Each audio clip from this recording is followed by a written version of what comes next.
ಪಾಕಿಸ್ತಾನ್ ಧ್ವಜ ಹಾರಾಡ್ತಾ ಇತ್ತು. ಅಲ್ಲಿ ರಾಷ್ಟ್ರಧ್ವಜ, ನಮ್ಮ ದೇಶದ್ದೇ ಆದಂಥ ನೆಲದ ಮೇಲೆ ರಾಷ್ಟ್ರಧ್ವಜ ಇರಲಿಲ್ಲ. ಮತ್ತು ಭಾರತದ ಸ್ವಾತಂತ್ರ್ಯ ದಿನಾಚರಣೆ ಅಲ್ಲಿ ಆಗಿರಲಿಲ್ಲ, ಕಳೆದ 70 ವರ್ಷದಿಂದ ಆಗಿರಲಿಲ್ಲ. ಸೊ ನಿರಂತರವಾಗಿ ಅಲ್ಲಿ ಇವತ್ತು ರಾಷ್ಟ್ರಧ್ವಜ ಹಾರಾಡ್ತಾ ಇದೆ. ಮತ್ತು 2014ರ ನಂತರ ಅಲ್ಲಿ ಇಸ್ಲಾಮಿಕ್ ಭಯೋತ್ಪಾದನೆ ಇದೆ.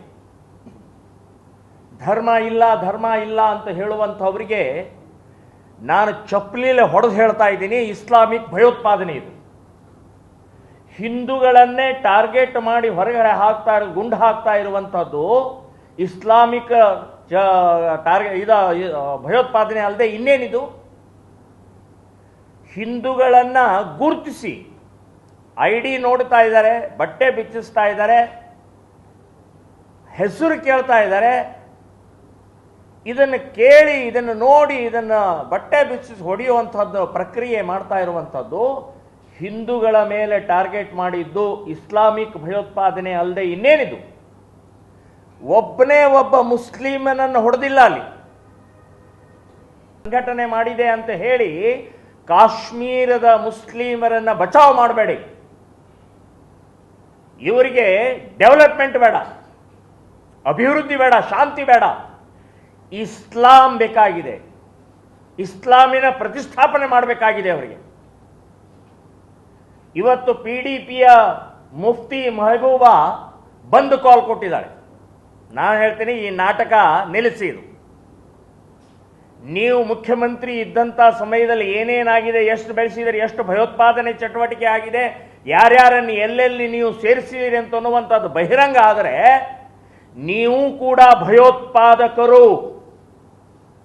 ಈಗ ಬಂದು ಕಾಲ್ ಕೊಟ್ಟು ಬಹಳ ದೊಡ್ಡ ಒಂದು ನಾಟಕ ಮಾಡುವಂಥ ಪ್ರಕ್ರಿಯೆಯ ಅವಶ್ಯಕತೆ ಇಲ್ಲ. ನೀವು ಮುಖ್ಯಮಂತ್ರಿ ಇದ್ರೆ, ಅಧಿಕಾರದಲ್ಲಿ ಇದ್ದಂಥ ಒಂದೇ ಒಂದು ಹಿಂದೂ ಕುಟುಂಬವನ್ನು ಅಲ್ಲಿ ಒಳಗಡೆಗೆ ನೀವು ಸೇರಿಸಲಿಲ್ಲ.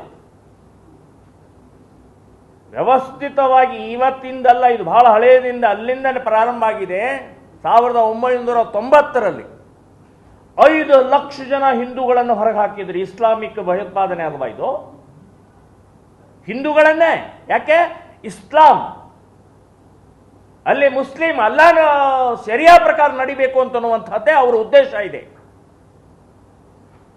ಈಗ ನಾನು ಇಂಟರ್ವ್ಯೂನಲ್ಲಿ, ಮಾಧ್ಯಮದ ಇಂಟರ್ವ್ಯೂನಲ್ಲಿ ಕೆಲವೊಂದು ಜನ ಅಲ್ಲಿ ಇರುವಂಥ ಹಿಂದೂಗಳು, ಪ್ರವಾಸಿ ಹಿಂದೂಗಳು, ಅವರು ಹೇಳ್ತಾ ಇದ್ರು, ಇನ್ನು ಮುಂದೆ ಎಂದೂ ಜಮ್ಮು ಕಾಶ್ಮೀರ ಕಡೆ ತಲೆ ಮಾಡಿ ಮಲಗೋದಿಲ್ಲ, ನಾವು ಇನ್ನು ಮುಂದಿನ ಜನ್ಮದಲ್ಲೂ ಹೋಗೋದಿಲ್ಲ ಅಂತ ಹೇಳಿದರು.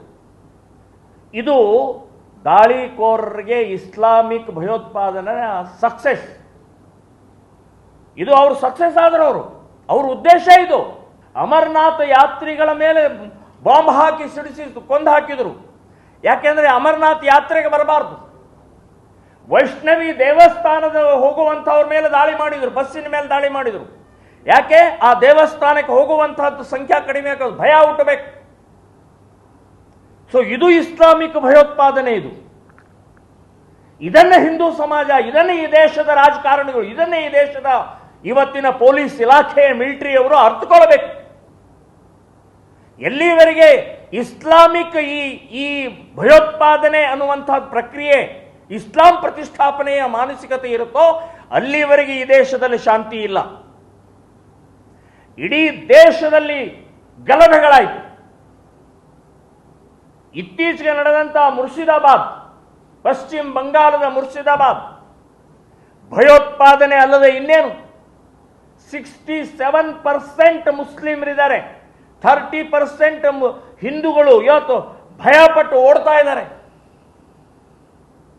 ಇದಲ್ಲೇನಿದು ಇಸ್ಲಾಮಿಕ್ ಭಯೋತ್ಪಾದನೆ, ಇಸ್ಲಾಮಿಕ್ ಪ್ರತಿಷ್ಠಾಪನೆಯ ಪ್ರಕ್ರಿಯೆ ಅಲ್ಲೇನಿದು? ಕರ್ನಾಟಕದಲ್ಲೂ ಭಯೋತ್ಪಾದಕರಿದ್ದಾರೆ. ಡಿಜಿಹಳ್ಳಿ, ಕೆಜಿಹಳ್ಳಿಯಲ್ಲಿ ಗಲಾಟೆ ಆಯ್ತು, ಹುಬ್ಬಳ್ಳಿ ಗಲಾಟೆ ಆಯ್ತು, ಶಿವಮೊಗ್ಗ ಗಲಾಟೆ ಆಯ್ತು, ಮೈಸೂರು ಗಲಾಟೆ ಆಯ್ತು. ಸೊ ಈ ಗಲಾಟೆ ಹಿಂದೆ ಇರುವಂತಹ ಇಸ್ಲಾಮಿಕ್ ಮಾನಸಿಕತೆ, ಹಿಂದೂಗಳನ್ನ ಓಡಿಸುವಂತಹ ತಂತ್ರನೇ ಇದೆ. ಡಿಜಿಹಳ್ಳಿ, ಕೆಜಿಹಳ್ಳಿಯಲ್ಲಿ ಇರುವಂತಹ 13 ಹಿಂದೂ ಮನೆಗಳು ವ್ಯಾಪಾರಸ್ಥರು ಇವತ್ತು ಬಿಟ್ಟು ಹೋಗಿದ್ದಾರೆ. ಅವರ ಉದ್ದೇಶ ಸಫಲ ಆಯ್ತು.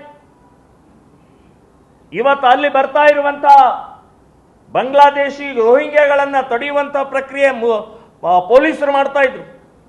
ಪೊಲೀಸ್ ಸ್ಟೇಷನಕ್ಕೆ ನುಗ್ಗಿದ ಪರಿಣಾಮದಿಂದ ಪೊಲೀಸರು ಬಾಯಿ ಮುಚ್ಕೊಂಡಿದ್ದಾರೆ. ಡಿಜಿ ಹೇಳಿ ಕೆಜಿ ಹೇಳಿ. ಇಲ್ಲಿ ಹುಬ್ಬಳ್ಳಿಯಲ್ಲಿ ಪೊಲೀಸರಿಗೆ ಇವತ್ತು ಪೊಲೀಸರ ಆ ಸ್ಟೇಷನ್ಗೆ ಬರಕ್ಕೆ ಹೆದರ್ತಾ ಇದ್ದಾರೆ. ಆ ಸ್ಟೇಷನ್ಗೆ ಟ್ರಾನ್ಸ್ಫರ್ ಮಾಡ್ಕೊಳಕ್ಕೆ ಹೆದರ್ತಾ ಇದ್ದಾರೆ. ಅಲ್ಲಿ ಬೇಡ ಅಂತ ಹೇಳ್ತಾರೆ. ಸೊ ಸಾಕಲ್ಲ, ಇಸ್ಲಾಮಿಕ್ ಭಯೋತ್ಪಾದನೆಯ ಇವತ್ತು ಪ್ರಕ್ರಿಯೆ ಭಯ ಸೃಷ್ಟಿ ಮಾಡುವಂಥದ್ದು ಪೊಲೀಸರಲ್ಲೇ ಮಾಡಿದ್ರಿ. ಇನ್ನು ಸಾಮಾನ್ಯ ನಾಗರಿಕರ ರಕ್ಷಣೆಯಲ್ಲಿ ಪಾಕಿಸ್ತಾನದಲ್ಲಿ 28%, 47ರಲ್ಲಿ ಹಿಂದೂಗಳಿದ್ರು. ಇವತ್ತು 1% ಉಳಿದಿದ್ದಾರೆ. ಹಿಂದೂಗಳನ್ನು ಓಡಿಸಿದ್ರು ಅಲ್ಲೋ.